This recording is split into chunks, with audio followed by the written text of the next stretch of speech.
La palabra lucro, como todo el mundo sabe o debería saber, tiene dos sentidos que al iniciar esta conversación sería útil, incluso imprescindible, agregaría distinguir. Por una parte, se usa esa palabra lucro para aludir a la diferencia que media entre lo que se da y lo que se recibe. Es decir, se llama lucro al excedente que se obtiene como consecuencia del ejercicio de una cierta actividad, y por la otra, se emplea esa misma palabra para designar esta vez el destino de ese plusvalor. Y así se dice que una institución es sin fines de lucro cuando reinvierte sus excedentes y en cambio con fines de lucro cuando permite que ellos sean apropiados por terceros. Usan esa palabra en el primer sentido, es decir, lucro como excedente, autores tan disímiles, fíjense ustedes, como Santo Tomás o Marx, quienes comparten un cierto desdén ante el lucro. El primero, Santo Tomás, porque en su opinión, al ser el deseo de lucro infinito, dice, puede llevar al vicio que Aristóteles llamaba pleonexia, y el segundo, Marx, porque el lucro equivale, enseña, a la apropiación del plusvalor, que es, como dice Marx, el misterio oculto del capital. En cambio, esa misma palabra se usa en el segundo sentido, es decir, esta vez ya no como excedente, sino ahora para aludir al destino del excedente, en el derecho vigente en Chile, especialmente a partir de un famoso dictamen del Consejo de Defensa del Estado que declaró que las instituciones sin fines de lucro eran aquellas que reinvertían la totalidad de sus excedentes. Ahora bien, parece obvio que sobre la base de esa distinción que acabo recién de recordar, pueden plantearse dos problemas distintos en torno a las relaciones entre el lucro y la universidad. Uno, el de si la universidad debe integrarse plenamente a lo que Marx llamaba la circulación del capital. Otro, la relativa, o el problema relativo más bien, a qué reglas deberían dictarse para asegurar que las universidades reinviertan sus excedentes. Se trata, como ustedes observan, de dos problemas distintos. El primero, de si la universidad debe estar sometida a las reglas de circulación del capital o no, es decir, si debe relacionarse con el lucro en el primer sentido de esa palabra, y el segundo problema, de si acaso las universidades, supuesto que sean sin fines de lucro en el sentido legal de la expresión, cómo asegurar el cumplimiento de esa regla. Voy a examinar brevemente ambos problemas en ese mismo orden.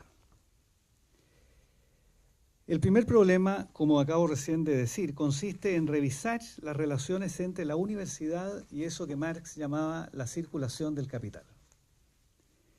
¿Deben las universidades estar sometidas a los rigores de la acumulación del capital y de la competencia para funcionar?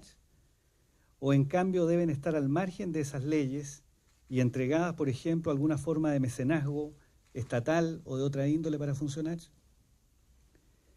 Humboldt, en el discurso de instalación de la Universidad de Berlín, como ustedes recuerdan, pareció creer que la universidad debía ponerse al margen de la circulación de mercancías.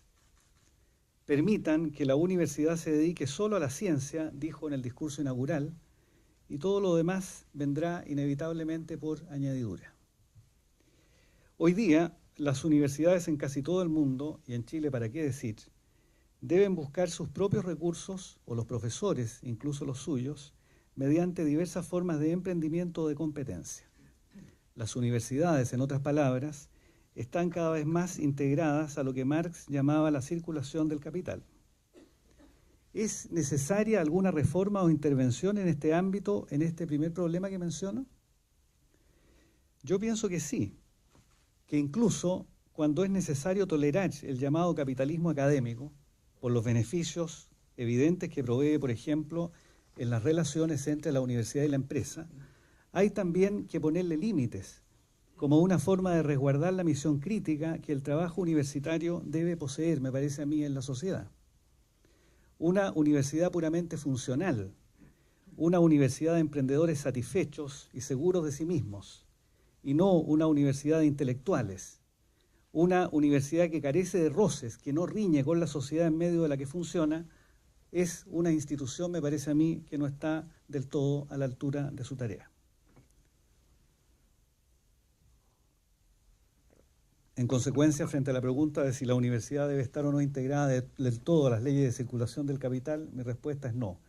no debiera estar integrada del todo a las leyes de circulación del capital, o al menos algunas instituciones debieran sustraerse de manera importante a esas leyes. El segundo problema, relativo, como anuncié, ya no al lucro en el sentido en que hablaba de lucro el doctor Angélico o Marx, sino esta vez el lucro como destino de los excedentes.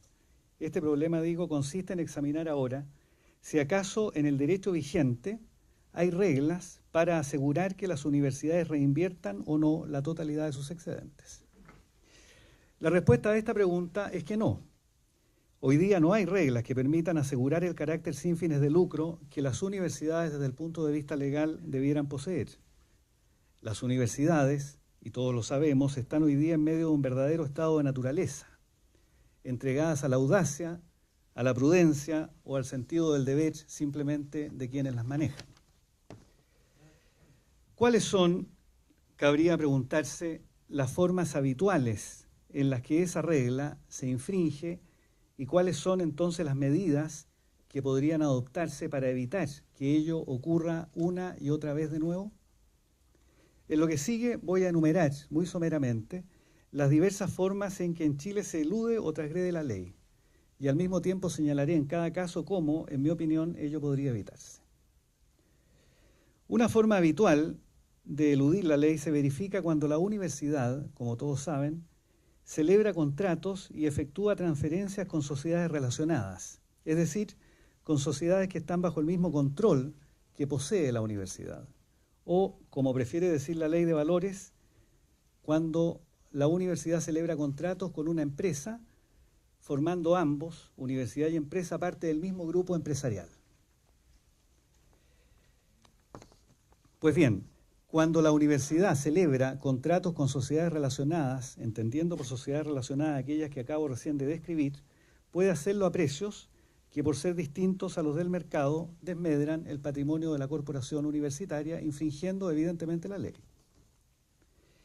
Ese tipo de operaciones, las operaciones entre sociedades o entidades relacionadas, como todos saben bien, se encuentran minuciosamente reguladas tratándose de sociedades anónimas en el derecho vigente en Chile, pero carecen de toda regulación hoy día cuando se llevan a cabo entre una sociedad anónima y una universidad que pertenece al mismo grupo empresarial de la primera.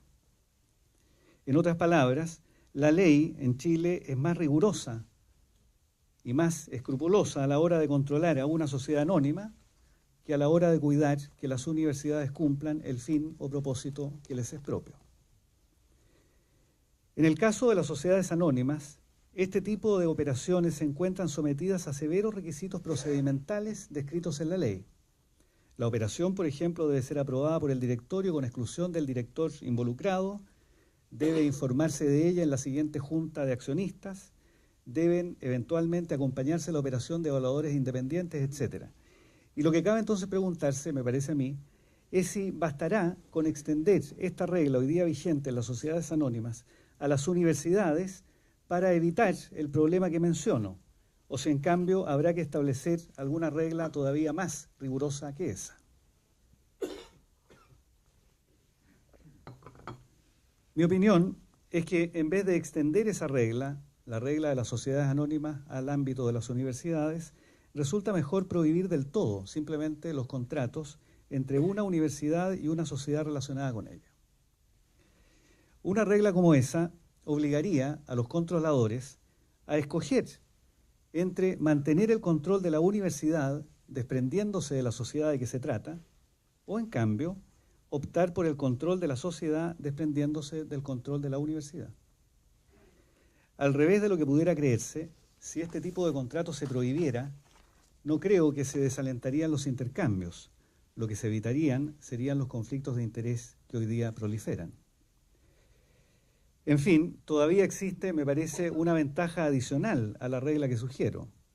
Una regla como la que sugiero, prohibir simplemente los contratos entre universidades y sociedades relacionadas con ella, permite, digo, una regla como esa, separar a las instituciones de transmisión cultural, como son las universidades, de los negocios puramente mercantiles. En Chile se han hecho esfuerzos, no del todo exitosos, es cierto, pero se siguen haciendo esfuerzos por separar a la política de los negocios. ¿por qué no hacer esfuerzos similares para separar los negocios de la tarea de la transmisión de la cultura? Pero la celebración de contratos con sociedades relacionadas no es la única forma en que se infringe la regla que estamos ahora analizando. Todavía se la infringe, y es frecuente que así ocurra, cuando los miembros de la universidad transfieren a título oneroso a un tercero el control que poseen sobre la institución universitaria. ¿Cómo podría ocurrir lo que acabo recién de señalar? ¿Cómo es posible que, siendo las universidades entidades no lucrativas, respecto de las cuales no existe en rigor propiedad alguna, sin embargo se transfiera su control frecuentemente a cambio de un precio? Para comprender lo anterior es imprescindible repasar, siquiera brevemente, la manera en que una universidad puede organizarse en Chile. Las universidades se organizan en Chile o como fundaciones o como corporaciones. Ahora bien, la ley no establece qué carácter han de poseer los miembros de una corporación. Para que una corporación exista, se ha interpretado frecuentemente, basta que cuente con miembros. Y ahí surge justamente el problema. Porque ocurre que algunas universidades en Chile han elegido organizarse como corporaciones sin fines de lucro, pero los miembros que la constituyen son, sin embargo, personas jurídicas lucrativas. Así, la Universidad X es incuestionablemente sin fines de lucro en tanto que universidad, puesto que es una corporación. Pero los miembros que constituyen a esa corporación, aquellos cuya voluntad la gobierna, pueden ser, en el derecho vigente en Chile, y así ha sido, desgraciadamente, personas jurídicas con fines de lucro, por ejemplo, sociedades de responsabilidad limitada. Así entonces, el control de la universidad puede ser objeto de una transferencia onerosa si se vende la participación en la sociedad que, por integrar la corporación, contribuye a forjar su voluntad y la controla. Se explica así entonces el misterio, tantas veces repetido entre nosotros sin que nadie dijera nada, que una universidad mantenga incólume su carácter sin fines de lucro, pero pueda al mismo tiempo ser objeto de frecuentes transacciones comerciales a vista y paciencia de todos. Seguramente todos ustedes recuerdan el caso Chispas.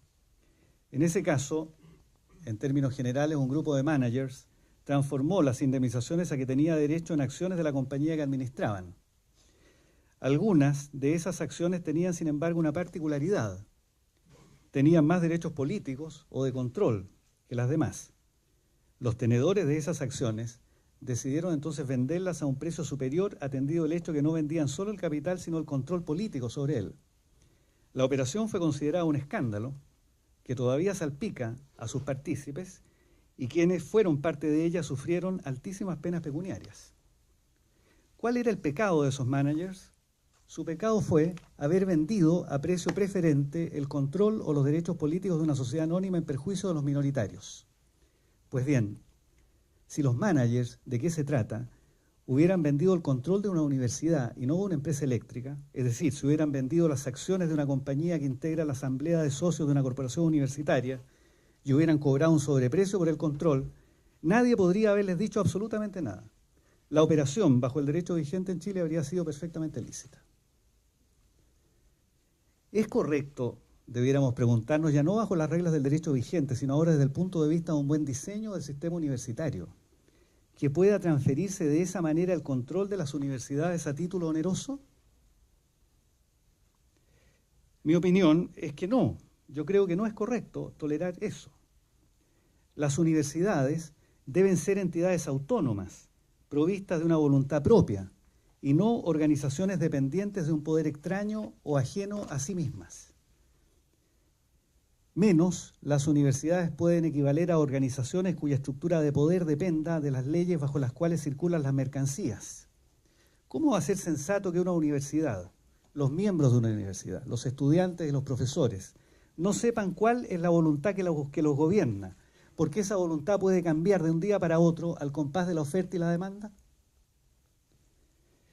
Para evitar lo anterior, es necesario, creo, establecer de una vez por todas que los miembros de la corporación universitaria deban ser, en cualquier caso, solo personas naturales.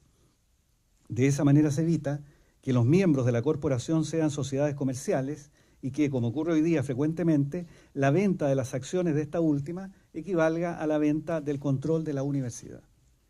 Igualmente, debieran preverse reglas que eviten la cesión a cualquier título del control o gobierno de la corporación universitaria. La consideración anterior, relativa a dónde radica el poder que gobierna la universidad, si en el intercambio o en la deliberación de sus miembros, obliga a considerar, por último, siquiera brevemente, el tema del gobierno de las universidades. Como todos saben, Coase, si no recuerdo mal, fue uno de los primeros que llamó la atención sobre esto. Las empresas que funcionan en el mercado se organizan paradójicamente en términos de no mercado, sino bajo un poder central. Todo esto plantea el viejo problema, suficientemente conocido, del gobierno de las organizaciones. ¿Quién manda a quién y cómo se controla a los que mandan? En el caso de las sociedades anónimas abiertas, por ejemplo, este problema se resuelve más o menos de la siguiente forma. Lo repaso para luego volver sobre el tema de las universidades. El poder final de una sociedad anónima abierta se radica en los propietarios, reunidos en la junta de accionistas, quienes por su parte, y en proporción a la propiedad, designan a un directorio, el que a su turno designa a los administradores directos. La tarea del directorio, sin embargo, no es cuidar los intereses de quienes los designaron, sino los intereses de la sociedad o de la empresa en su conjunto. El principal es la sociedad, cuya voluntad se actualiza en la junta de accionistas, y el agente es el directorio, cuyo papel es fiduciario y consiste en cuidar que la administración cotidiana no traicione los intereses del principal. Ahora bien, a fin de asegurar que los directores cumplan las reglas de la sociedad anónima y cuiden los intereses sociales, es decir, los intereses de todos, y no defrauden a los minoritarios, la Ley de Sociedades Anónimas dispone que los directores son personalmente responsables por los acuerdos a los que concurran. Responden, pues, con su patrimonio personal si abandonan el estándar de cuidado que la ley impone para los intereses sociales. En suma, el problema del gobierno de las sociedades anónimas se resuelve de manera correcta en la medida que la relación de agencia es clara. Se sabe quién es el principal y quién es el agente. Y en la medida también que la responsabilidad se encuentra bien definida, recae, como acabamos de ver, personalmente sobre los directores. ¿Qué ocurre, sin embargo, cabría preguntarse, con las universidades, bajo el derecho vigente en Chile? Lo que ocurre es que en las universidades ni la relación de agencia es clara, ni la responsabilidad se encuentra bien definida. Desde el punto de vista legal, las corporaciones y fundaciones se constituyen con fines de interés público o social, en cualquier caso, con fines de servicio distintos de la mera suma de los intereses de quienes las constituyen. Por lo mismo, estas entidades deben servir los intereses y los propósitos para los que fueron creadas, y la labor de todos sus órganos es asegurar que eso ocurra cotidianamente. La relación de agencia en las universidades, entonces, es, en consecuencia, entre los propósitos de la universidad declarados en sus estatutos y el directorio. Desgraciadamente, esto no suele ocurrir en la práctica. En la práctica, que es donde importa, los controladores de las universidades, los miembros de los consejos directivos, suelen actuar como propietarios y el directorio, que a veces coincide con esa relación de propiedad, actúa como su agente. A lo anterior se suma que tampoco existe una regla de responsabilidad personal de los directores de universidades por los acuerdos que perjudiquen el interés de la corporación o de la fundación. Así entonces, me parece a mí imprescindible regular mejor el gobierno de las universidades, disponiendo que ellas deben contar con directores independientes, cuyo deber sea el de tutelar los fines de la corporación y no los intereses patrimoniales de quienes los designan, y cuya responsabilidad alcance solidariamente a su patrimonio personal. Ninguna regla, por supuesto, será suficiente, ninguna, desde luego, de las que yo acabo de sugerir, si no existe un directorio explícitamente responsable en las universidades en Chile. Como todos saben, es más eficiente socialmente poner el riesgo de cargo de aquellos que pueden evitarlo al menor costo. Siguiendo ese principio, parece evidente que sería adecuado ponerle el riesgo de incumplimiento de la ley por parte de las universidades de cargo de los directores, haciéndolos personalmente responsables e instituyendo a la superintendencia con la titularidad de la acción para hacer valer esa responsabilidad de oficio o a petición de parte. Nada de esto es difícil desde el punto de vista jurídico de hacer. Es extremadamente sencillo. Pero como todos ustedes comprenden, no es razonable que tengamos universidades donde los directorios son agentes de los controladores y no de los intereses generales de la universidad, y directores que además son virtualmente irresponsables por los acuerdos a los que concurren a veces en perjuicio de la universidad. ¿Acabarían las prácticas que he relatado una vez que reglas como las que yo sugiero se adopten? Es probable que no. Es más fácil, dijo Zizek, imaginar que el mundo acabe a que se agote la infinita plasticidad y astucia del capitalismo. Pero así todo, no cabe duda que con reglas como estas el sistema funcionará mejor, tendrá más dignidad, creo yo, y estará más que hoy día a la altura de sus compromisos públicos. Muchas gracias.